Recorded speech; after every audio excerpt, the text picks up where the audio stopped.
Hello बच्चों, let's see the question here. Question says that the following flow chart shows the distribution of natural gas from Russia to nearby European countries.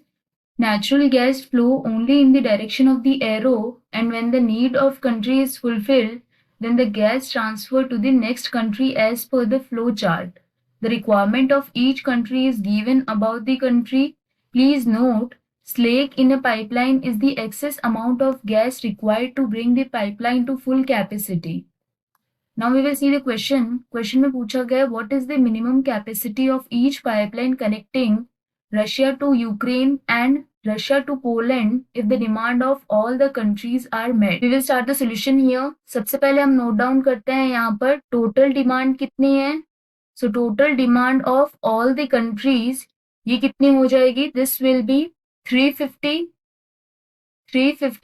plus 700 plus 350 plus 800 plus 600 plus 450 plus 690. तो जब इसका total करेंगे तो ये हो जाएगा equal to 3940 kilolitres. So this will be 3940 kilolitres.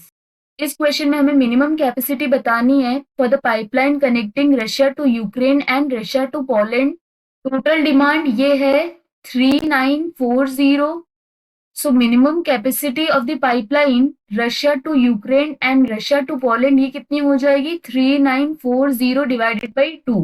That means यहां से हम बोल सकते हैं जो मिनिमम कैपेसिटी है पाइपलाइन की, मिनिमम कैपेसिटी ऑफ पाइपलाइन ये कितनी हो जाएगी. This will be equal to half of total demand which is 3940 divided by 2, that is 1970. तो इस केस के लिए करेक्ट ऑप्शन हो जाएगा B. This is the final answer. I hope you understood the explanation. All the best.